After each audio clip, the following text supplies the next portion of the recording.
steps. Okay, so many of you may intuitively know of some of these steps. That could be from your previous work, personal experiences with the hiring process, or maybe your own previous work experiences dealt with some or in all parts.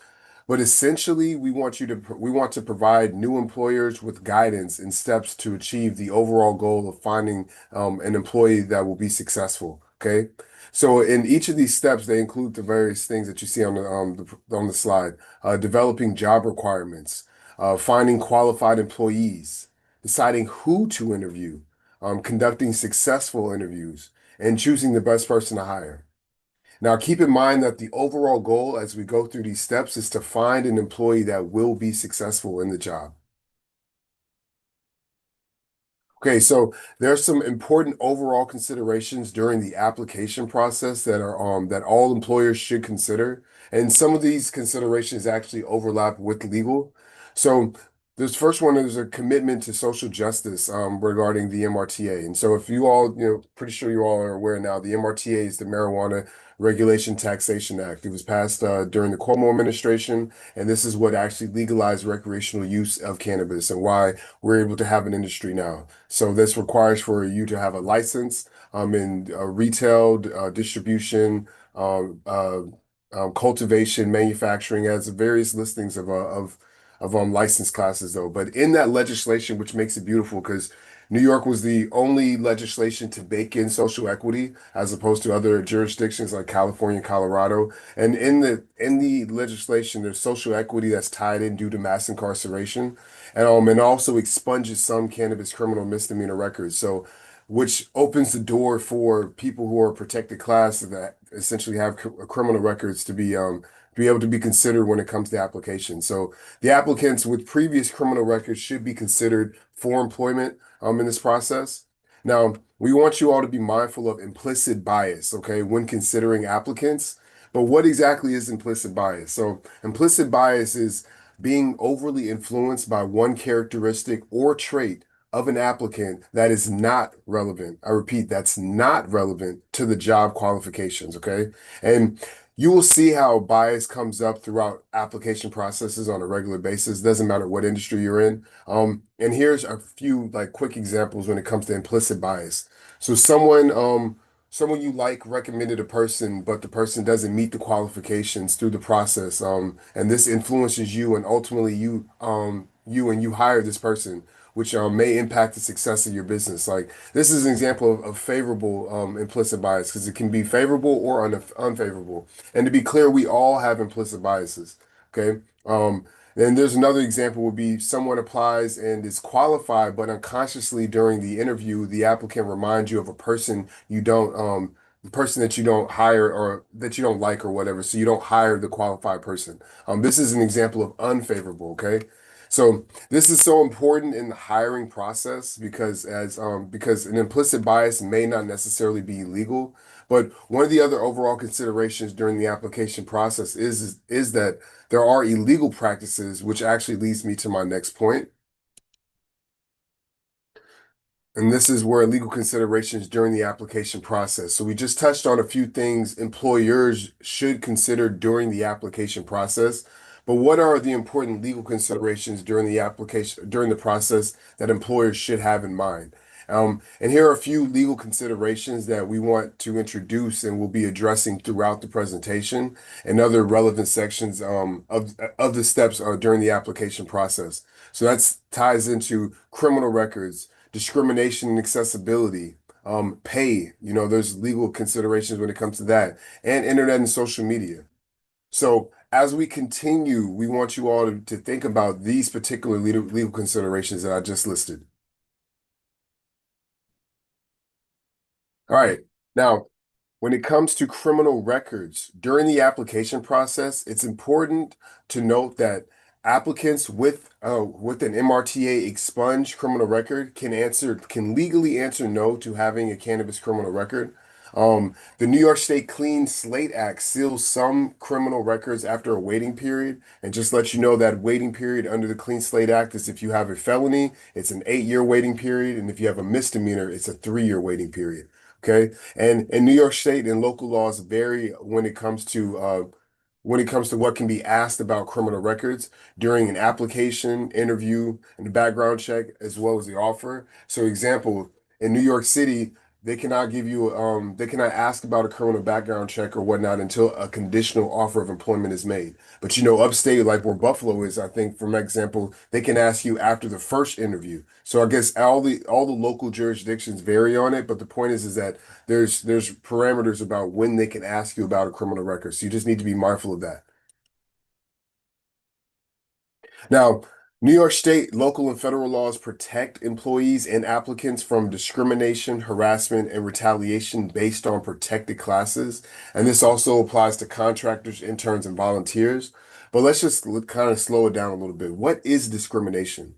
So essentially, discrimination is treating employees differently based on protected classes. And we often also hear protected characteristics. So just know protected classes and protected characteristics are the same thing. They're used interchangeably. Now, the other thing is we said harassment, but what exactly is harassment? Now, harassment is behaviors that focus on or target protected classes. Okay. When it comes to retaliation, what's retaliation? Well, retaliation is actions altering any terms and conditions because of an EEO complaint or participation in an investigation of a complaint. So let me give you an example. So you have an intern that applies for a full-time job, and previously provided HR with information about inappropriate behavior that they saw.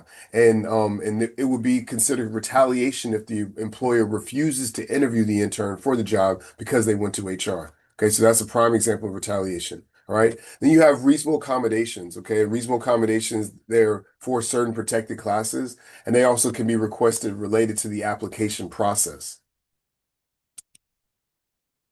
Now, we just talked about protected classes in New York State. So this right here is a list of the protected classes here in New York State. All right. And we're going to be focusing on New York State protections, which include the federal ones. Okay. So in New York State, there are also in New York State, you have protected classes of race, sex, age, color. I mean, it goes literally lists on disability, citizenship, military status, sexual orientation, victims of domestic violence. What I just mentioned to y'all before, arrest and conviction records, that's a protected class. So essentially, and I can say this objectively, I think New York State has some of the best protections because from a federal level, it's limited. So the state can provide greater protections, and this is a prime example of it. Pregnancy and lactation also is a protected class. So and like I said, I explained in the previous slide that there are certain protected classes for reasonable accommodations are required, and those are disability, pregnancy, lactation, religion, creed, victims of domestic violence, of sex offenses, or stalking. So that's something you would have to consider if someone was asking for a reasonable accommodation request. Now, another thing to remember about reasonable accommodations is that it requires to advise of reasonable accommodations available during the actual process. Okay, so meaning that while this person is going through the application process, like you're supposed to have a conversation about that if it's needed. Okay, as an employer, you want to provide accessibility. Okay, and that means like access to the same opportunities as everyone else. You want to make sure that all parts of the application process is readily available. So that includes the postings, that includes recruitment, interviews, and testing. Also, you want to offer written material that's an accessible format. So, for instance, if you have somebody that has vision issues or whatever, vision disabilities or whatnot, you want to make sure that you're providing large print. Or if someone's blind, you want to make sure that you're providing braille, or if they have reading issues, like there's audio tape. Basically you want to just make sure that things are accessible because you never know. All right.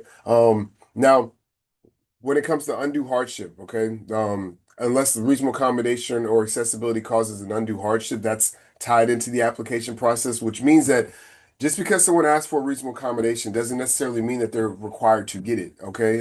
It again, if it causes an undue hardship, but you have to ask yourself, what is an undue hardship? And there are a bunch of factors that go into undue hardship in terms of accessibility. So you would have to consider overall size of the business and its budget, the benefits provided by the accommodation versus the hardship provided with the reasonable accommodation costs or the problems it will cause. Another example would be hardships include, or one of the factors would be hardships include those that may be caused to other employees.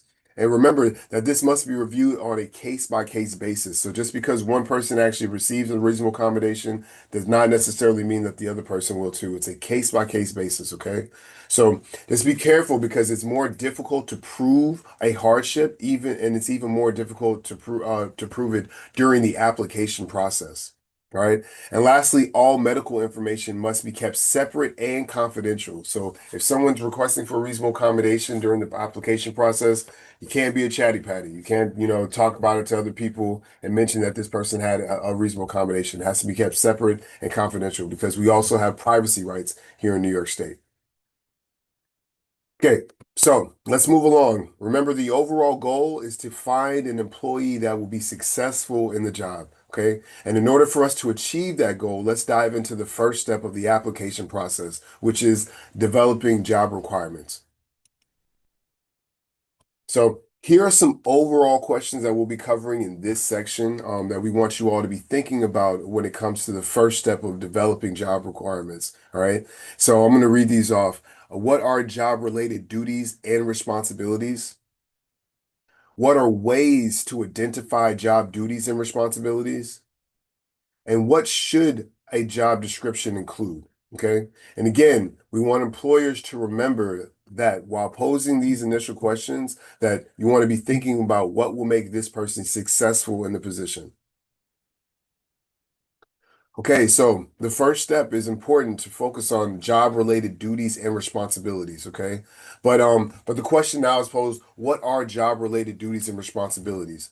So, job-related duties and responsibilities can be determined by three things, and that's knowledge, which is the information a person needs to know. So it's the knowledge of the product, for example. Skills, specific tasks as a person must be able to perform. So example, if you're in a dispensary, a skill would be for bud tenders selling the product to customers. Okay. And then you have the abilities, which is demonstration of knowledge, skill, and behavior necessary to ensure that the person can complete a task. And so that's the ability to explain accurately the information about the product. Okay. And this is known as KSA. That's the acronym that's typically used in this conversation. So when focusing on job-related duties and responsibilities, it's important that you're focused on the knowledge, the skill, and the abilities of the desired position. Okay, so the next question, what was posed earlier was, what are ways to identify job duties and responsibilities? Okay, now there are a few ways to identify it, and one way is by reviewing job descriptions to identify related job duties and responsibilities. And this can be a review of the job description from similar industries related to the position. So, for instance, if you're looking at something that's dealing with customer service facing stuff or whatnot, you can look at other job descriptions to see what's the similarities when it comes to that. If you think about a bud tender is kind of like a marketer or a salesperson. So you can look in to see other job industries that have persons stuff or whatnot. Or you can really just look around too and at other jurisdictions because a bud tender does the same thing in California as they're going to do here in New York. So you can utilize those pieces though, but you want to review those. That's one thing, okay? Next, employers should identify transferable duties in other industries, okay? So like I mentioned before, sales of products, customer service, cash management, knowledge of software. These are transferable skills that you can identify in other industries, okay, to help you kind of identify job responsibilities and duties in your respected job that you're going to be employing, okay? Um, Other thing is to prioritize essential and preferred duties and responsibilities. And we'll talk about that as well a bit later. Right, so now that you've focused on determining what are the job-related duties and responsibilities, remember that's KSA, that's the knowledge, skill, and abilities, and you have used ways to identify job duties. The next question posed was, what should a job description include? Okay, and job description should include a title, an overview of the position, duties and responsibilities, The minimum qualifications and requirements of the position. There should be an EEO statement too, because by law it's required to have an EEO statement, and that's something you can literally go online and plug and pull that out. Um, Pay ranges is required too in New York State because we have the Wage Transparency Act, which requires you to have a pay range from minimum to maximum of a salary, or when it comes to hourly pay as well. Okay. So these are the things that you want to have on your job description, okay? Now, here's a sample job description for a bud tender using the job description section that we previously discussed. Okay, so example, there's the title, you have the bud tender. An overview of the position is seeking a passionate employee to provide service and assistance to customers through sharing of product knowledge, answering questions, and completing retail sales transactions. Then you have the duties and responsibilities. Excuse me. So that's to maintain up-to-date knowledge on products and industry knowledge. You want them to meet any required sales goals, accurately use job transaction system software equipment. Just notice that you're listing out these some of these skills that are also transferable too. Maintain updated inventory, stocking of products and required tracking. Demonstrate good communication skills and customer relations. Remember, I mentioned before you have the minimum max of the minimum qualification requirements that you would list on there. Then you would also have the EEO statement and you would have the pay range. Okay.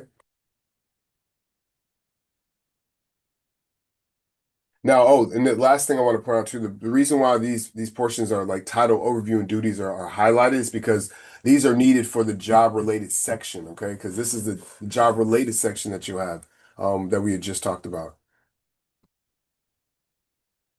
Okay, so the highlighted portions are the legal requirements. Okay, so as we previously talked about before, the job related stuff. So now the legal requirements is what I just mentioned earlier too. So you have the minimum qualifications and requirements. So that's the age because that's required by law, education and experience. The EEO statement. This is a prime EEO statement that's typically used all across the board. All qualified applicants will receive consideration for employment without regard to race, color, religion, sex, sexual orientation, etc. Like that's something that you typically see on applications. So you could literally just use that, copy paste those that, and yeah, I believe you can go onto the EEO websites to if you need to pull a statement.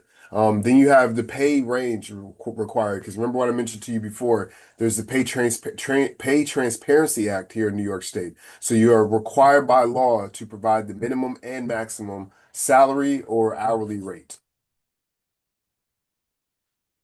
Okay, so now that you've developed job requirements, because that's essentially what we just did, let's address the next step, okay? Finding qualified employees.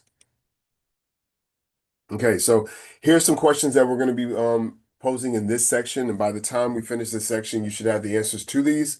How do I identify qualified applicants? Where are places to find qualified applicants? What are possible risk and legal considerations when finding qualified employees? And remember, while you're going through those questions, you want to think in the back of your head, what will make this person successful in this position? That is the posture that you should be having as the employer. Okay, so here's a snapshot of how we will be addressing the questions posed in this section, okay? We're going to be discussing advertising and posting. Then we'll be talking about gathering information about the applicants. Then, of course, the legal considerations of when finding employees, as well as search options. So let's go ahead and start this. How do I identify qualified applicants? Okay, well, one way employers can identify qualified applicants is by advertising and posting the clear job description for the desired position. So, that's advertisement, that's posting, that's you're entering the job description portion of it. You have a summary that includes the EEO statement and the pay range. Another way to identify qualified applicants is gathering information about the applicants, okay? And that could be from having them submit their application, but not just an application, but also submitting a possible resume or a letter or a cover letter, things of that nature. So those are ways that you can help identify qualified applicants, okay? So we So we know the ways of identifying qualified applicants. Now the question is, where are places to find qualified applicants? Okay, so right here are a list of some places that you could consider when it comes to finding qualified applicants. There's some job banks, okay, and so an example of a job bank is, for instance, shameless plug, CWI. We have a Canada Jobs link, so that's where you can. That's a depository of individuals that are trying to find jobs. New York State Department of Labor has a virtual career center. You have unemployment career centers. So those are examples of job banks. Next, you have local connections too. So if you're tied in and tapped into the community, you can reach out to your community-based organizations because there's always people that are looking for jobs. They may know some people as well, so you can just reach out and say, hey, we have a position open. Can we post this flyer here? Or just kind of share this information. Here in New York City, we have the community boards, so that's a local thing that you can look at. But I would encourage you, even if you're in Buffalo and upstate, because there are some people that are willing to move from the city upstate if they're going to be able to find a good job that's gonna allow them to progress and they can, make a decent living. So just reaching out to local things like that in the city or even in your respective cities, okay? Schools as well. There's always people that are looking for it. Now you can't go to elementary schools, of course, trying to find a bud tender. I'm just letting you know that. That's it. These kids can't do that, but we're talking about colleges, community colleges, things of that nature. Then there's also personal referrals too, that you can use as well. Recruiting agencies. So there's recruiting agencies like Monster, Robert Half. ZipRecruiter. There may be some cannabis specific recruiters, which is that you would have to, you can reach out and try to find. All the various events that we have throughout the state, throughout the country when it comes to just cannabis events, like there's people that are at those events. Then social media as well. Now you got to be careful about social media because you can end up getting shadow banned, things of that nature. But I always recommend going on using LinkedIn. I think LinkedIn is one of the cannabis friendly spaces that we still have on social media, and it's still free and organic. And you can post things in there. If you're a part of groups on LinkedIn, you could literally let people know that you're hiring and you have positions open, and they'll share it. So now remember the other question we had was what are possible risks when finding qualified employees? All right. So the risks are searching the internet or social media for information, using information unrelated to job duties, responsibilities, and requirements, or using AI. Okay, this kind of goes back into the bias concepts, implicit bias concepts. When you're searching the internet and you might find something or whatever that could be unrelated. So you got to be mindful of those risks. That's one. Gathering information unrelated to job duties, responsibilities, and requirements. That's a huge one. Because again, there's so much stuff that's on social media and you don't know if it's true or not. It could be slander for all you know, though. But to solely consider that or primarily consider that, that's a risk that we want you all to be mindful of. And then also just ensuring the person searching knows what to seek. So meaning that you need to be mindful of, okay, what exactly are you looking for? When it comes to a person, and so you have to be able to kind of filter out some of the noise that's on social media or just on the internet when searching for information. So if you're looking for somebody who's qualified for certain position, I mean, if you have a position and you have certain qualifications that you're looking for, like you need to just kind of have that list and then just be focused on that and solely on that. Okay. And the last one is legal requirements related to criminal records. Okay. So there's also this risk that may have legal requirements related to criminal records, which leads me to my next point that I'm about to get into. And this is the qualified piece. So remember I mentioned MRTA's expungement and clean slate were also covered in the overview, and we quickly remind like people that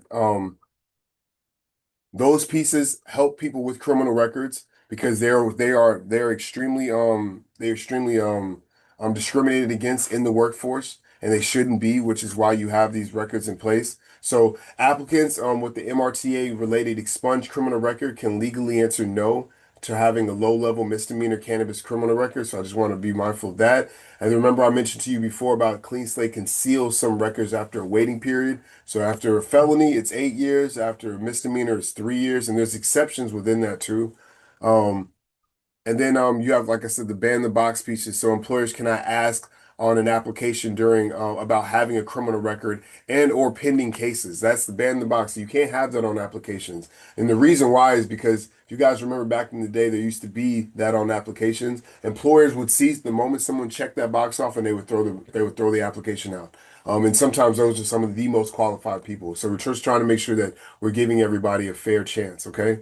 So I think I mentioned before too, like with Buffalo, Rochester, Westchester counties, they have ban the box laws for private employers. But like Albany, Syracuse, Ithaca County, it's they actually have ban the box laws for certain public employees too. So just to be mindful of that. And then New York State and federal laws do not prevent employers from asking about applications from asking applicants about criminal records, but Article 23A of the New York State Corrections Law states that an employer cannot deny employment based solely upon criminal records. Okay, and there are limited exceptions with that. Okay, so there's a direct relationship between the person's conviction and the job or license that they're seeking. Like these are some of the limited exceptions that fall under Article 23A. Or granting employment would create an unreasonable risk to property, safety, or welfare of other employees or the public. Okay, and even with this though, like even if you list those things, you have to literally write those things out. So like it's an actual written document that you have to provide, not just you stating these things.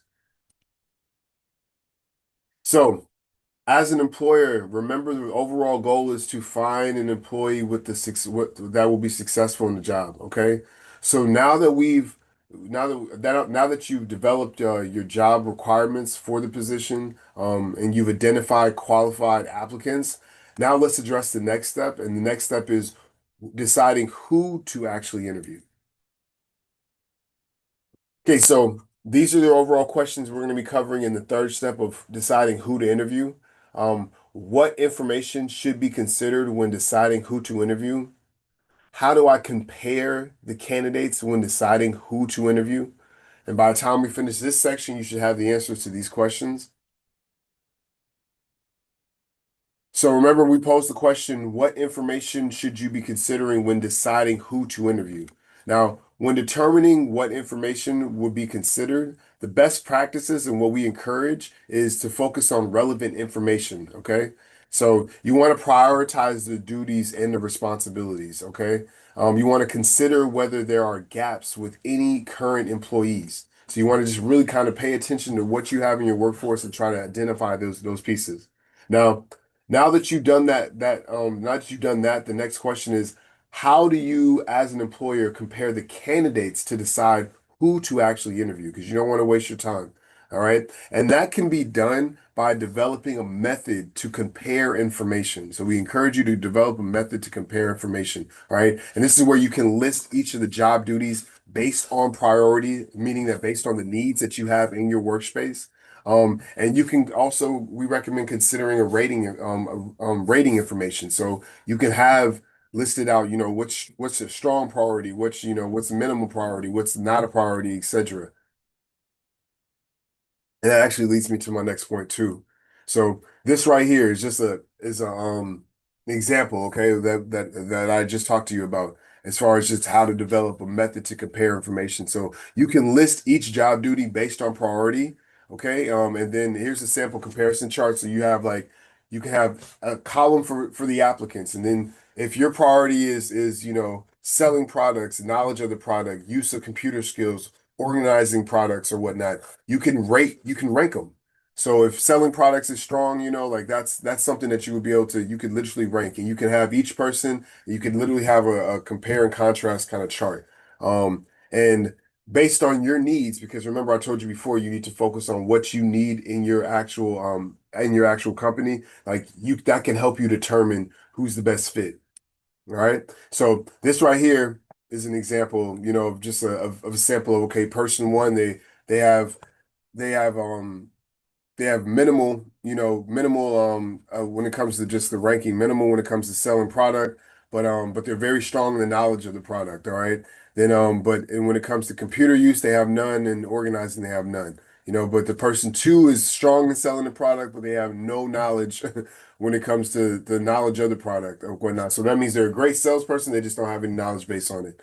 Use of computers is minimal. But then they have strong organizational pieces when it comes to the product. And person three has some selling knowledge, and then knowledge of the product. I mean, some selling of the product. They have some, strength with that, but then knowledge of the product, it's minimal. And the use of computer systems is minimal. Organizing the product is some. So like you already know based on that right there, if you're trying to look for somebody who's going to be a bud tender, you can kind of cancel out.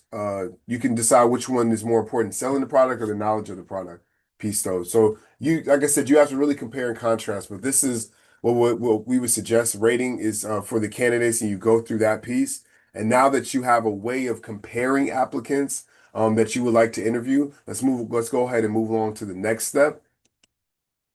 Okay. So let's go through everything. We've already developed your job requirements for the position. You've identified your qualified applicants. You've decided who to interview from the application pool because you're going to be using a chart. All right, so now let's address the next step, and that's conducting the actual interview. Let's conduct a successful interview. Right. So here's some overall questions we're going to cover in this particular section. What is the structure for conducting an interview? What should be said when opening and closing an interview? What types of questions, and very important, what types of questions should be asked? What are illegal questions during an interview? And what are effective ways to get information during the interview? So by the time we finish this section, this is a very important section. You should have the answers to these questions, okay? Okay, so now let's address the first question. What is the structure for conducting an interview? Okay, so here's a snapshot of the overall structure for conducting an interview. What we recommend is we recommend that you open the interview with a greeting or an introduction, and then you have a flow of the interview and letting them know, okay, well, this is how we're going to go about this. We're going to do introductions, then we're going to ask you a few questions afterwards or whatnot. Then you can ask questions afterwards, but you want to kind of lay out the flow of the interview so there's no surprises for them. And next, you want to ask job related questions. So this make sure, and we recommend that you have prepared questions. So have prepared questions and only ask job related follow-up questions, okay? Keep everything structured, okay? You want to make sure that you're being consistent across the board. And then after that, we recommend that then you close the interview. So then you respond to the questions from the interviewee, and then you explain follow-up, like, hey, we're going to be circling back with you and then the next, couple business days or the next couple weeks. I wouldn't recommend telling them an exact date because there are people that will hold you to that date and they will literally be following up, harassing you, trying to find out like, hey, you said you're going to get back to me Friday, like what's going on type thing. But yeah, we and explain the follow-up pieces too. Like, hey, if you have any questions, any concerns, please reach out to this particular person. And then lastly, you want to thank the person as well. You want to thank them for coming in and interviewing. All right. So let's dive a little bit deeper into the structure. Okay. There's an overview. Here's an overview of how to prepare for the interview. And we'll be taking a deeper dive and we'll be addressing developing an opening because there's a whole flow that you should be going. This should all be consistent. Developing an opening, developing job related questions, developing a closing, okay? And effective interview techniques and practices. That's what we're going to be going over. So let's start with the first one. What should be said when opening an interview? Okay. So when preparing for an opening, you have to, like I said, first start off with a greeting. Thank you for meeting with me. Would you like some water? We always recommend that you avoid small talk. Okay. Um, Another thing too is that if you have multiple persons and multiple people in the room, have each person introduce themselves. That's one thing too. Next thing will be you provide a short description with only your name and position. That's what we would recommend. So if it's a bunch of people, just provide a very short description with your name and your position. Explain again how the interview will flow. So for the interview, and this is an example. So we want you guys, we're literally giving you all the structure to how you should do this. So for example, you would say for the interview, I'll begin by asking you questions, then respond to any questions that you may have, and end by reviewing next steps. Like, so now they know the flow. They know exactly what they should be expecting in an interview. Then you want to transition into the questions, okay? And it's like, so let's get started with the questions. And you should have pre-populated questions that everybody should have. No one should go off script. And then you want to say for all interviewees, you want to be consistent with the way that you open because you want to avoid anyone saying that you were implicitly biased or that you were discriminatory towards them. And I've seen this happen before too, especially at the EEO. Like somebody could say that there was age discrimination, or they said they started treating me different when they found out that I was pregnant or whatever. So you want to just make sure that you are consistent all with the way that you open. All right. Now, when considering what types of questions should be asked, you want to develop job-related questions based on the job descriptions. Because remember, we talked about the job description, how you develop that. So everything that you're asking for is based on that core piece, though. You already have the job description, so you know what questions you really want to kind of iron out from them. Okay. You want to review the questions for legal concerns. Okay. So we always encourage people to seek assistance from experts when you're unsure, because you can have questions that literally that violate people's protected classes. So age discrimination, sex, national origin, like things of that nature. So just want to make sure that your questions, you review the questions for legal concerns. Then you want to create the same questions for all interviewees, okay? And so and I told you before, you want to keep that consistency so no one can say that they were treated differently. And also, too, aside from just the people feeling like they're being treated differently, it allows you to have an accurate assessment of every individual because you're like, hey, everyone answered these five questions. Who had the best question? Who had the best answers based on these five questions? That's what you essentially want to do. Because again, you want to find the right cannabis employee. Okay. And this is across the board, to be honest with you, as far as employees. Okay. Then you want to lead to this because again, this leads to fair comparison. And so that's why I just talked about. You want to just make sure that you can accurately and fairly compare everyone. Right. So, what type of questions should be asked is what was asked earlier. Okay, so when you're interviewing an applicant and candidates, the answers they provide play an important role in your decision making. But in order for you to ensure that you get the best answers for what you're looking for, the types of questions the employer asks during the interview are extremely key. Like I can't emphasize them more; they're extremely important. Now, the following are types of questions typically used during an interview. And let's just kind of go over those right now. So you have what's called broad-based questions. Okay, so you're asking general questions. Then you have behavior-based questions. You're asking for examples of previous knowledge, skill, and abilities. All right. Then you have what's called situational-based questions, and those are you're asking how a person may handle a situation at work. All right, so here we provided you with some examples of the different types of interview questions that I just posed earlier on the previous slide. So broad-based questions, are general questions, right? So an example of those things would be, what do you think about this dispensary? Or what are you interested in? Why are you interested in working here? Those are broad-based general questions that you can ask. Okay. Some other examples of behavior-based. Remember, I said behavior-based is examples from previous experience. Okay. You can say, describe a challenging customer service experience and how you handled it. Okay. And you can say with the customer or with the salesperson if no direct experience. Like you can kind of flip it and mold it to however you need it to be. So this is just an example if you're looking for a bud tender. But point is that some of these things are just general things that you can be asking. Describe a situation when you had to convince someone to do something. Describe a software system that you have used and how you learned to use it. Like that's important. So you can kind of see, okay, if this person has any previous experience with the software systems and then how they go about actually like learning information. And the other reason why these are important too is because people can put whatever they want on a resume, or they can put whatever they want on the application. This allows you to follow up on those things to make sure that okay, these are real tangible things that they actually have done as opposed to them just putting whatever. Okay. Then you have situational based. How a person may handle a situation at work. Okay, and that's extremely important too because you already have a workforce. If you have a workforce, you're trying to identify a gap. You want to make sure that these people can blend into the family, to blend into the culture of your work family. Um, you can a question, an example could be what will you do if you do not get along with a coworker? You know, so it shows you how do they handle issues. If they tell you, hey, I usually if I don't get along with my coworker, I go outside and slash their tires, that's a red flag, you know, and that's something that you might want to consider, you know. But like if they tell you how they go through the proper change of command and say, hey, I like to try to at least dress something with the person one-on-one. If we can't come to an agreement, then you know, I like to bring a third party. Like you're looking for how they would handle stuff. Okay.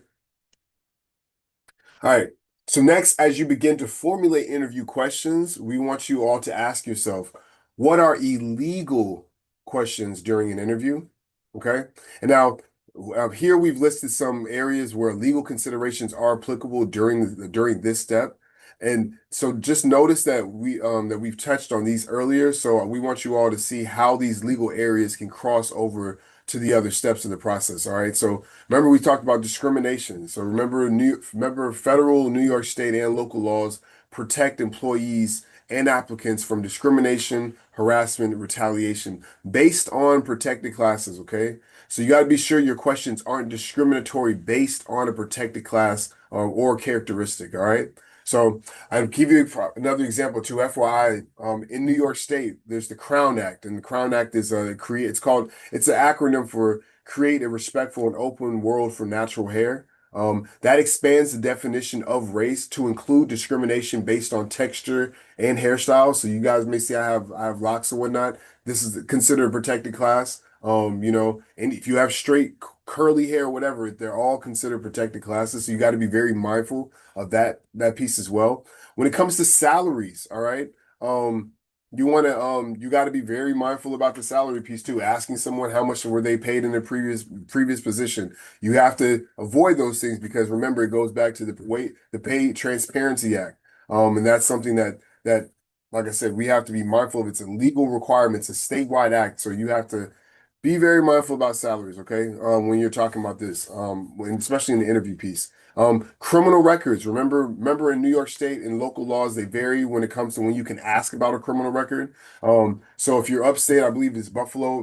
Yeah, I believe it's Buffalo. You can't ask about a criminal record until after the first interview. So if you're in your first interview, you can't ask about anything about a criminal record. After that, you're fine. If you have a dispensary, you have some locations in New York City, you can't ask about any of those things until after a conditional offer of employment is made. Okay. Um, then next, social media. Okay, so you got to be mindful of the social media thing. So, because I remember I mentioned to you all before that there's New York State privacy laws that you have. Social media is tied into it. So, FYI, as an employer, you cannot request or require usernames, login information, and passwords of personal accounts as a condition of hiring. So you can't say, hey, we want to check out your Facebook page, or we want to check out your Instagram page, or we want to check out your TikTok. You can't do any of those things. Like give us your password. No, you can't. So that's just being very mindful of those type of questions, okay? Those are legal consideration questions. All right. Now, there are common questions that you may have never considered or realized were illegal or could potentially create legal consequences. So, where possible, there are ways that you can actually ask things appropriately. So, for instance, are you planning to have children? Like that, that's a question. No, the question you cannot ask about, familiar or status or gender or whatever. The appropriate question that you can ask would be, what are your career goals? Okay, that's a way of asking that question if you're trying to figure, something out or whatnot. And they might not even say anything about that. If they disclose it, then they disclose it. That's the different piece of it. They disclose things, that's not on you, but you can't ask stuff like that. Have you ever been arrested? Okay. This question is prohibited. Like I told you before, especially if you're in your first interview, you can't ask any of that. Second interview, and if you're in Buffalo, yes, you can. But if you're other locations, it depends. And I told you, New York City, you can't ask that at all until a conditional offer. Um, Another one is what salary were you making? Remember, I mentioned to you before, like that question is about previous salary is prohibited by the Wage Transparency Act. That's a state law. Now, but the appropriate question that you would ask are you willing to work with it in the salary range and you give an actual amount that was listed on the job description? Because now you're falling within those requirements, and that's just you asking, That's the type of salary question that you can technically ask. Okay, now these are only examples because, as I pointed out earlier, there are many protected classes, but the focus is to ensure questions are job related. Okay, and that you may need to seek advice when preparing for those questions. So again, I just don't want you guys to get jammed up on questions because you may just really just be thinking that you're being a nice interviewer, a nice potential employer, but there's legal ramifications for it, and I just want y'all to be protected. All right. So again, these are common questions. So so it's very important that you're mindful of the legality of the questions based on what we've discussed when it comes to this presentation. Okay. So. Now that you've formulated your interview questions, you've asked yourself about the legality of the questions. Now it's time to review the interview questions, okay? And here we've provided a simple approach to use while reviewing. So, while reviewing questions, you have to ask yourself, is it job related? Because if it's not, don't ask the question. Okay. If it's job related, then you have to ask yourself, is it legal? Because if it's not legal, don't ask the question. Okay. Then you have to ask yourself, if it's job related, then you have to review the questions to ensure it's phrased appropriately. Because remember, I mentioned to you before, there's ways that you can phrase it that could potentially be a violation or a violation of the law. Okay. And this is where we encourage you to seek advice and assistance when you're unsure. Okay. Then you want to prioritize the questions, okay? You want to put them in the order that is most important. You want to try to create that structure, and this goes back to even how you have that rubric of like what's your priority things or whatnot. If your priority things are knowledge of products, then you might want to prioritize those questions first to kind of get those out the way to address stuff. So, but prioritizing your questions. So just kind of use this checklist when it comes to just reviewing your actual interview questions. All right. So now that you prepared your interview questions, you've reviewed your interview questions. Now we must prepare how, as an employer, you will close the interview. Okay. And we want you to have this full structure organized before calling any applicant in for an interview. Okay. So after you've asked your desired questions, then you want to transition into closing the interview. Okay. So you ask if the person has any questions. That's always important because remember, while you're interviewing them, you're also on an interview as well, So like you want to just ask if they have any questions. So you would say something like, before we end our interview, do you have any questions for us? And one of the things I always suggest too is make sure you can have prepared responses for common questions. Like, one of the things that most people typically ask is like, well, what made you come to this, to this employer? Like, what are the strengths and weaknesses, or what do you like? What are the pros and cons of working here? What do you like? All types of stuff. Or like, what's the closest, food spot? Like, I mean, it's various things, common questions that people ask. So I will always encourage you to just think about it, like put yourself in their shoes. What would be a common question that I would ask if I'm getting interviewed? And then just kind of have those responses prepared, okay? And also, I would say too, have designated people have respond to questions too, unless they specify to a person. And even if they do that, you can say, "Hey, I'm going to defer to they know more than I do when it comes to that, or I think that my colleague could better answer that question." Like, just kind of have that structure. You don't want to go in there blindly, okay? And you want to advise about that you will be following up from the interview, like I told you before. Do not commit to a time when contacting again, because again, people will hold you to those things, and they start harassing you. So a way that you could do that is say that, okay, we'll be following up, and do not hesitate to reach out to us if you have any questions. Just leave it at that. You don't have you just tell them that you're going to follow up. Don't tell them you'll follow up in 2 weeks. Don't tell them you'll follow up in 3 days. Just say you'll follow up. Then you want to thank the person too, because again, you're trying to, while you're interviewing, they're also looking at you to see if this is like a type of culture that I want to be a part of. You thank the person, and for all the interviewees, you want to be consistent with the way that you close.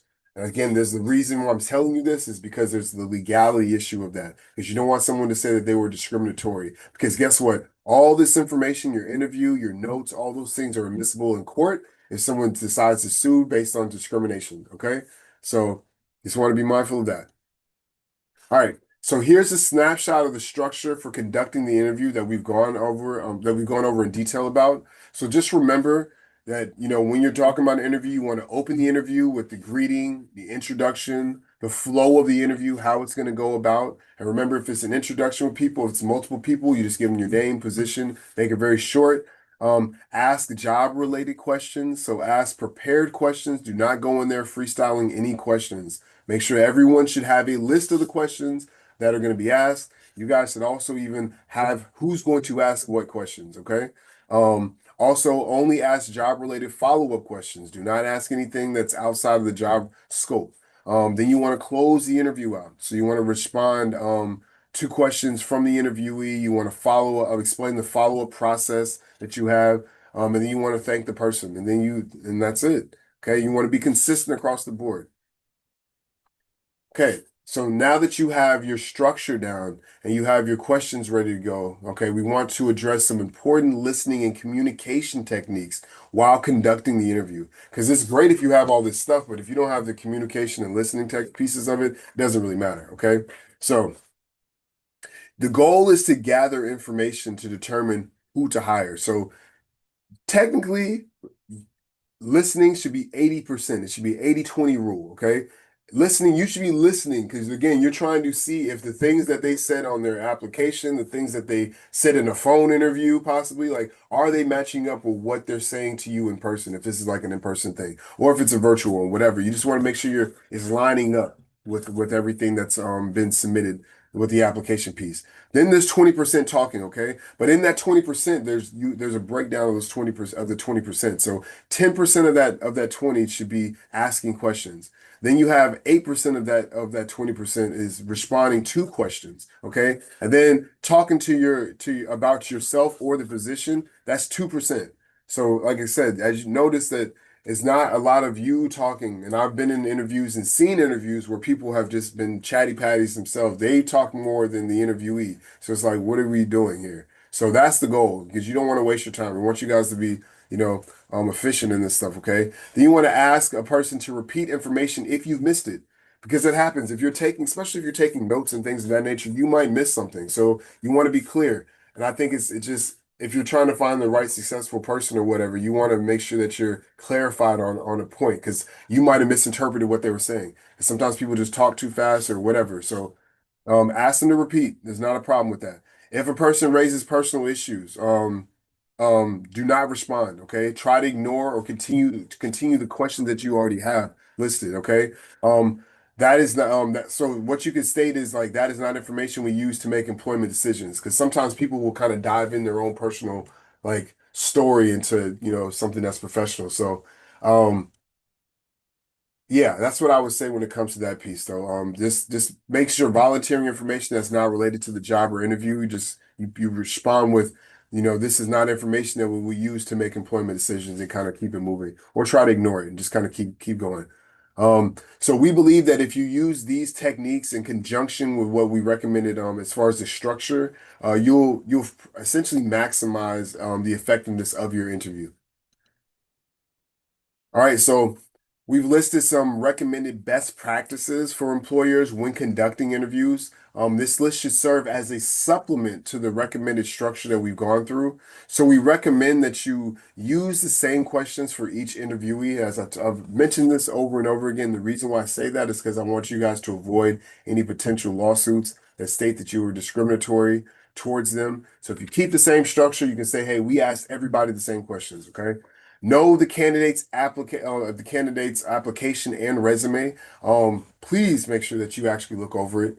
Don't waste their time, like, because who wants their time wasted? And also, too, you're wasting your own time because you need to get this position filled. So you need to be literally reviewing and seeing, okay, what are some things on this resume? Because there might be something that sticks out to you. You're like, wait a minute, you said that you were working here, but then you were working there for 2 months, and then you said you were working here. Like, like you got to get clarity on some things. Identify where it relates to questions that you'll ask. That's why it's important to review over those things. Develop a way of taking notes. So if you have 5 people in there, you might have one person that you know is a good note taker. Just have them in the cut, just taking notes while everybody else has designated questions to ask. Okay. Leave enough time for the interview. So meaning like you schedule, you don't want everything to just be kind of barged in. So you're coming in late, things of that nature. Everyone's kind of rushed. You want to leave time for the interview.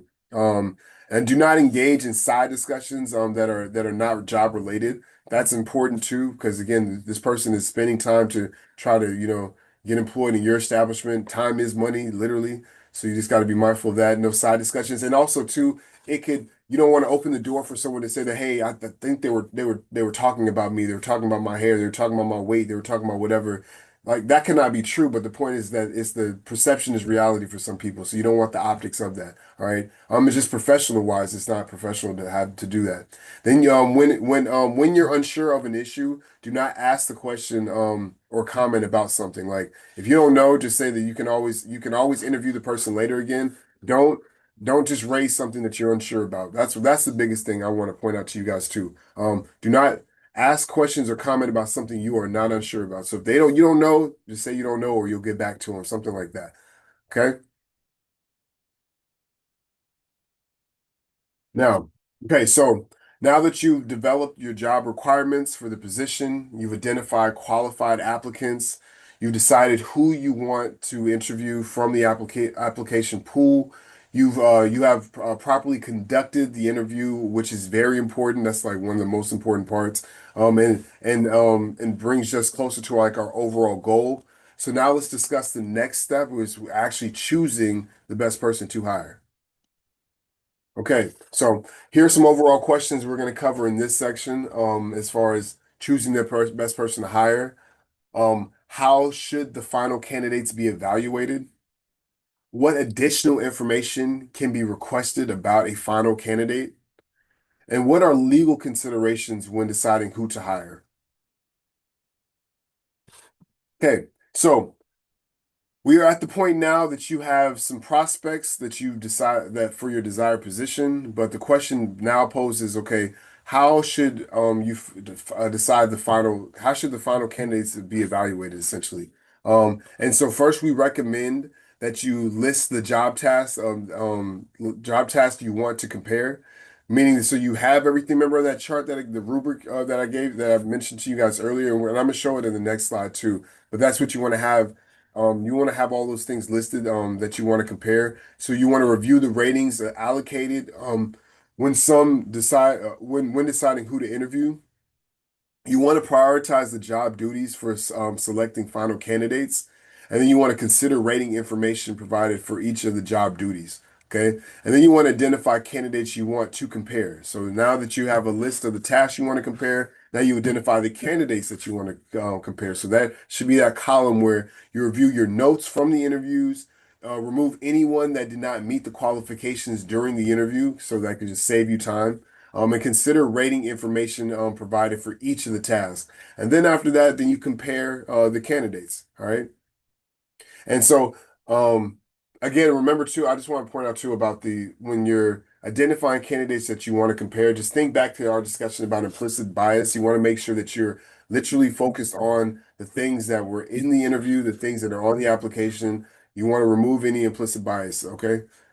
All right. So this is an example what I was talking to you about. So as you see with person one, we can just go through this real quick. Remember, when just based on the application, person one, they show that they had minimal selling products, knowledge of selling products, okay, or just like that strength. But when in the actual interview, come to find out that they actually had some all types of like, abilities to sell products. So now you've had a change of heart. So now you've given them a two, okay? Or person three, for instance, where you thought that they had minimal like selling product skills or whatever. And then come to find out after talking to them in more detail, you're like, oh, actually they're really strong in selling the product. All right. Then knowledge of the product. There was for person three, you had notice how everyone pretty much person one's the same, person two's the same, but person three, you thought it was minimal knowledge of product. But actually when you talk to them more, oh, they had some. Like you found out that actually they had some CBD experience, and they've done whatever. So like they actually knew a little bit about difference between sativas and indicas or whatever. So now you bump them up or whatnot. And then using of computer systems, like so you're just like I said, you're comparing. So with person two, you thought that they had minimal, and you find out that they have some. With person Person three, you thought that they had minimal, but then when talking to them more in the actual interview, they don't have any. And then just organizing products. So the point is that you need to figure out which one is more important to you. If selling products is more important to you, or knowledge of the products is more important to you, then that's where you're weighing more heavily on. But again, you want to have a pre and a post, what you had during your application, and then what happened after the interview. And you're using all the stuff that we talked about to make that determination, okay? And then you want to also think back to just looking at the gaps. Consider, is there any gaps in your current structure that you have? So maybe you already have somebody that's organizing the products. Like, so that may not be something big for you. Like or you may have somebody that knows how to use the computer systems. Like, you might already have that designated, but you need somebody that's going to really be on the floor as a bud tender that has knowledge of the product. Like, so out of these people, if that's the most important thing to you, then it's going to be what person one is going to be, that, because again, they have the strong, like, so again, you just got to figure it out. But the point is that it's easier when you have a list of things, you have it like kind of in a rubric. All right. So now we're giving you a compare.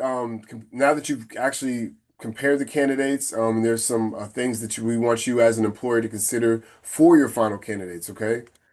Um, we want you to think about additional meetings, so preparing questions. Preparing questions. You can explain more about the job, so you can also tell them just the time requirements, the commitment to it, things of that nature. You want to check their references too. So be prepared to have questions for the references too, because just because someone says that, hey, this my reference is this person, you need to call them and confirm, because they might say something totally different about the person. They might be like, I don't know why they put us on there. This person, they stole from the job, whatever you want, but you want to have prepared questions for them too. You want to be consistent about that. All right. What questions you're asking. You want to make an offer or a conditional offer. Like I told you before, in New York City, you can't ask about criminal records until a conditional offer of employment is made. You can tell them that, hey, you have a conditional offer, but we have to run a background check, or we have to do a reference check, or whatever. So that doesn't bind you in saying that you've given them an offer.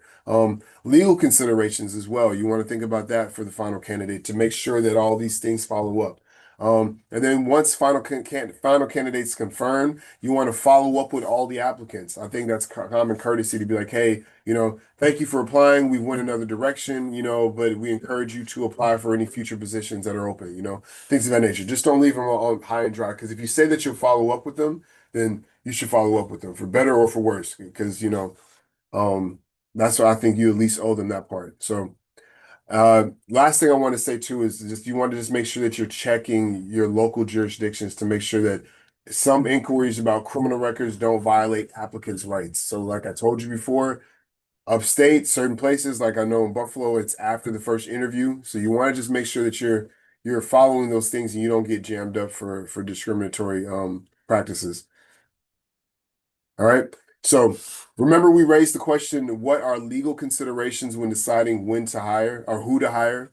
Well, we want you all to be mindful of some legal considerations for final candidates, and that's considering drug testing that can be given for illegal drug tests, but cannabis is legal, so it cannot be considered. That's one thing, okay? Um, but you have the right to test for drugs, okay? That's one thing. Background checks. Okay, so New York State, I told you, just any New York State law says anytime, but local jurisdictions vary when it comes to when you can actually ask. And I think I've talked about that a few times, about when you can actually ask to do a background check. Um, Now, employers cannot deny employment based solely upon a criminal record. So I told you Article 23A limits anybody from doing that. You have to consider a multitude of factors, and this has to be in writing. So some of those factors include identifying the job responsibilities and skills, job relatedness, the amount of time passed. So if someone was locked up 30 years ago, that should be considered. Like I said, job relatedness too is very clear too. So for instance, if someone got arrested more recently for fraud or embezzlement, then you probably shouldn't have them touching money. Like there's certain things that you can justify, but it has to be a multitude of factors. Can't be just a sole thing. Applicant's age when the offense was committed. So again, that one right there, if the person was like 18 but now they're 35, then it's like, You got to take that into consideration. The amount of time passed, like I told you too, it's a multitude of those pieces. Seriousness of the offense, references as well. So if you have references that from community organizations, from churches, or from other even elected officials that say, hey, this person is a stand-up citizen. They made a mistake when they were younger, but they did this and that and the third, and this is what they do in the community. You have to take all those considerations as well as the impact of the workplace. And again, it's all these factors, and you have to put it in writing. Okay. Um, the other thing to be mindful of is to keep criminal records and medical information confidential. Like I told you before, there's a privacy right for all employees in New York State, and that's one of those pieces that have to be kept confidential. All right, so I know in the beginning of the presentation we talked about implicit bias, and so that's like being overly influenced by one characteristic or trait of an applicant that is not related to the job qualifications. And again, remember I told you before it could either be favorable or unfavorable.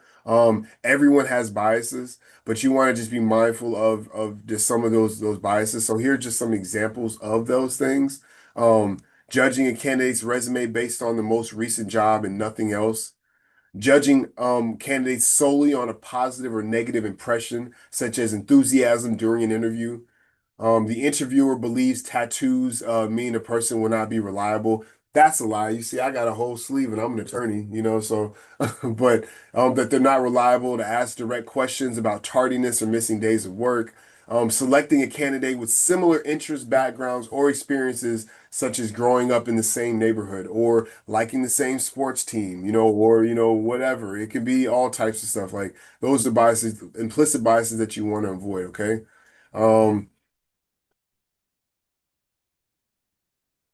Okay, so we've covered a lot of good material. Okay, so as an employer, you have developed your job requirements for the position, you've identified qualified applicants, you decided who you want to interview with the applicant pool, you conducted successful interviews, which result in you, the employer, deciding the best person to hire for the position. So, boom, now you have all those linear steps, and now you actually have the right person. So, hiring the right cannabis employees, best practices is great.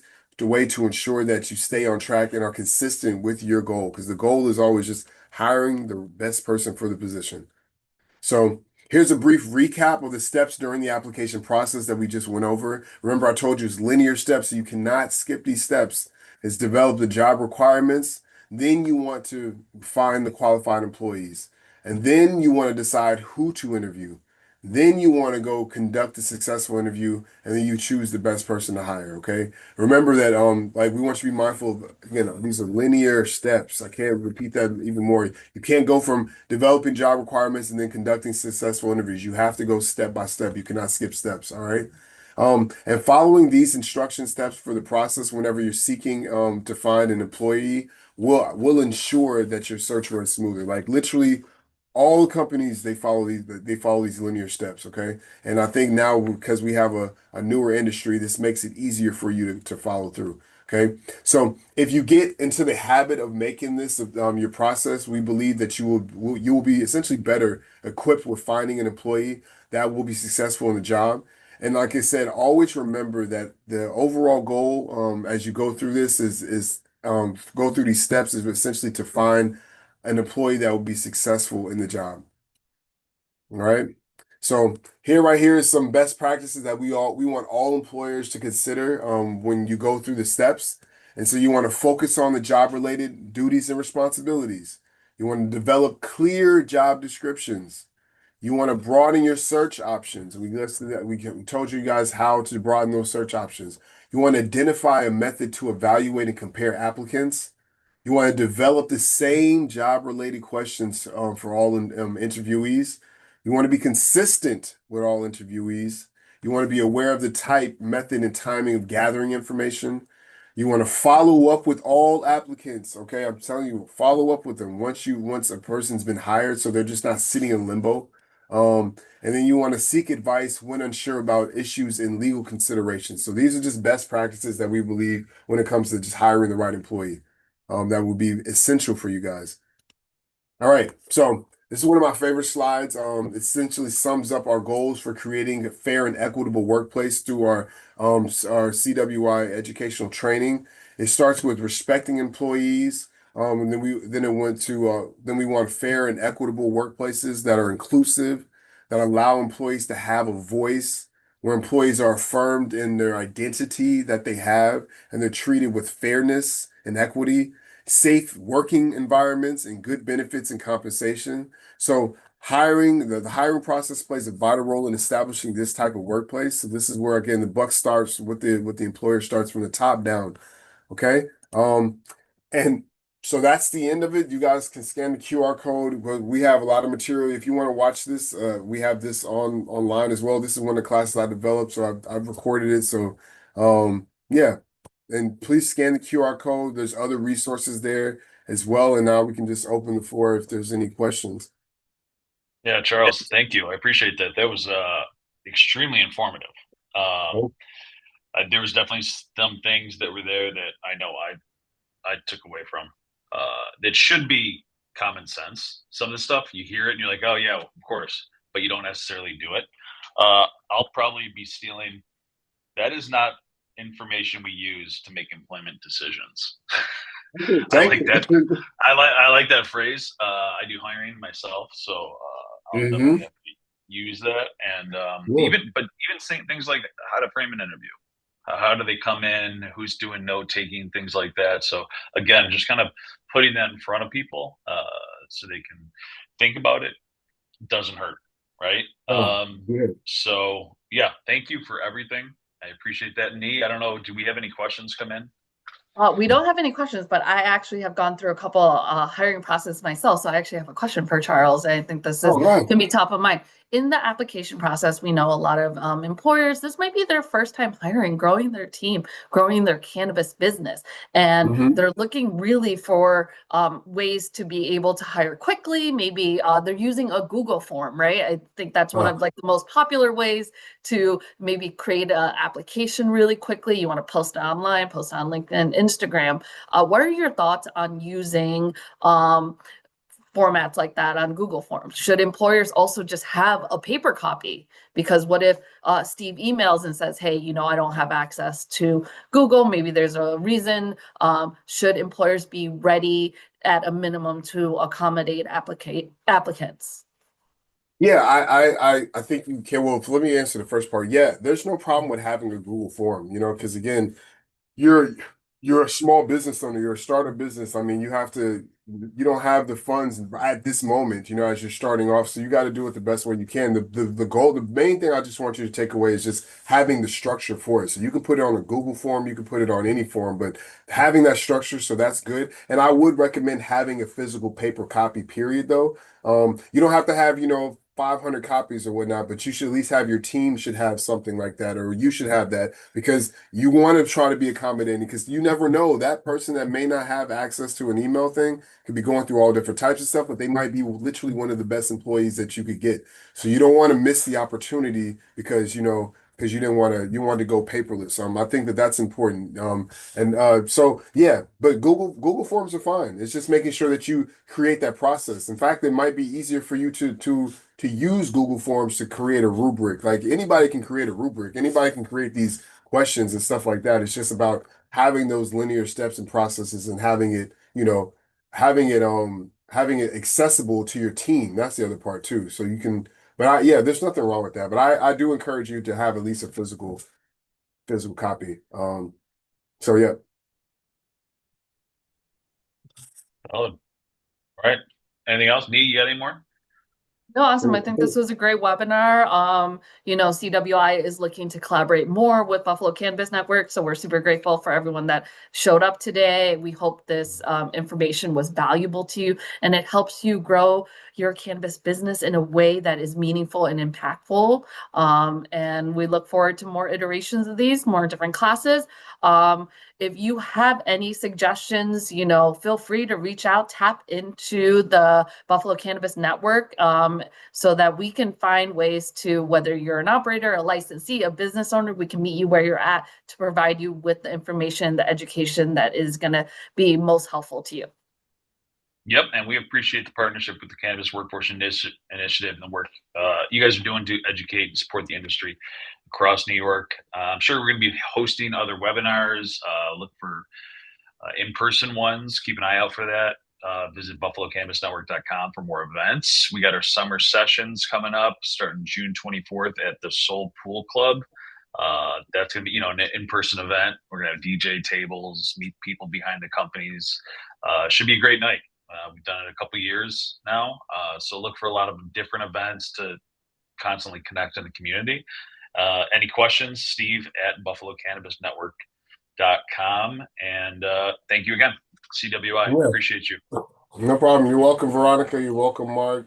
This is how can you, somebody asked a question, Pamela Clark, how can you get hired for the cannabis job? For the cannabis job. How can you get hired for the cannabis job? So on the opposite end of that, I think really being able to tap in with your network, with your community, looking at those local job boards. CWI has a Canna job boards where employers are posting their jobs, and we encourage those who are looking for employment to also tap into that as well. I Mhm. always say, networking, showing up. I've had people when I used to own a Big one. CBD store pop in just to say hi, get to know Mhm. the business, and maybe drop off a resume. They might not be hiring this immediate moment, but that's where you can make some face-to-face connections. Going out into the community, like Steve was saying, we have the summer pop-ups coming up. So look into where you can really tap into those cannabis jobs and the cannabis community at large, whether it's here in West New York or even in across New York State, right? Mhm. CWI, our trainings cover from Buffalo to Brooklyn. Mhm. So we really want to have that impact. But with that being said, also getting the training under your belt. If you are looking for a cannabis job, CWI offers a 15-hour certificate course. And we really want to open up your lens to the types of opportunities. We sometimes, a lot of the jobs we're covering are bud tenders, but there are ancillary job positions, Mhm. manufacturing, processing. So, don't limit yourself to just the dispensaries. I tell a lot of people sometimes look at the licensees in your community. Who are your brands Mhm. locally? Who are your microprocessors? Who are your cultivators locally? And where do your current skill sets and transferable skills might apply to a job in the cannabis industry? And get in where you fit in and where you're going to grow, as an employee. Yeah. Yeah, and I would just add on to that too. I mean, some of the same things that an employers would be doing to go search, you could also kind of use those in reverse too. So LinkedIn, I mean, there's social media, it's all types of things that you could really reach out to. But I think because our community is, is an in-person, organic, like kind of meeting people who you know type thing, just go to events. Um, Yep. Yeah, so that's what I was saying. Oh, yeah. I was like, what's happening? Because I wasn't sharing anymore. Yeah, go to events. Just so you make sure just make sure that they see your face because at some point they're like, yeah, I saw this lady before, I saw this guy before. They've been around. But yeah, just do that. Yeah, show up, right? Yeah, It's just show show up. up. But you say, okay, well, what's going on? Where am I? What are local events? Show up. It's a combination of kind of everything, all of the above, right? Exactly. Yep. LinkedIn, what's going on, local events, showing up, being present. If you are a person wanting to work in any industry, if you show up and you want to work and people see that, they'll almost find a place for you, right? 100%. You're competent. You're you do what you say. You show up. You're handing out business cards. You're just trying to shake hands and say, "Hey, I'm trying to get in." They're almost gonna find a place. So I think that's kind of it. It's what we try to cultivate with the Buffalo Cannabis Network, a place for that to happen. But I'm sure it does happen uh, throughout the state as well. So Yep. just search for those resources. All Yeah, right. we hope we can be a good resource to you. With that being said, we'll close out today's webinar. Please keep an eye out for us if you are looking for training. Cannabis Workforce Initiative is your resource, whether you're an employer or an employee. And we'll keep it Yep. at that. Thank you, There's everyone. one, there's one more. There's one more. Victor Ah, said Oh, thank you. Victor said thank you. Will there be or is there any age restrictions for older adults who would like to have a job?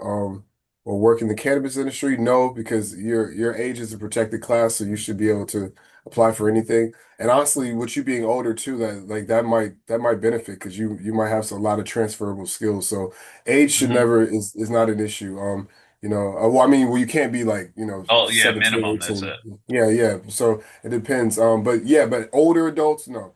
Do you ever don't you what was he saying? You don't ever like to push away any potential candidates. Yep, especially people if they have a lot. Yep, exactly. So age should never be one. You should be able to apply for anything in that regard. Okay. And Yeah, as I an know. employer, I you know got to it's a be hip. mindful of that too. It's a Go hip ahead. industry, right? Yeah. But I don't think I've ever heard in the 12 years I've been in this industry, 12 plus years. I don't think I've ever heard anybody say, that person's too old. It's too old. Yeah, Yeah. like, they don't know. They're too old. Now, if you're a competent worker, you work hard, you can, they'll hire you, right? Yeah, exactly. For That's sure. what they're looking for is hot, like dedicated workers who are dependable. I mean, that's what it is. Yeah. Yeah. So yeah. It's That's it. growing. It's only a growing industry with whether it's entry level, mid level, like really getting in where you fit in and where you want to grow. There's so much potential. So if you don't have a job now, just know that the industry is growing and more businesses are growing. So Hmm. we'll get there. Keep an eye And out. you just keep the faith and keep doing the work and keep showing up. Exactly. Absolutely. All right. Thanks, everybody. Appreciate you. Thank you for showing up, and thank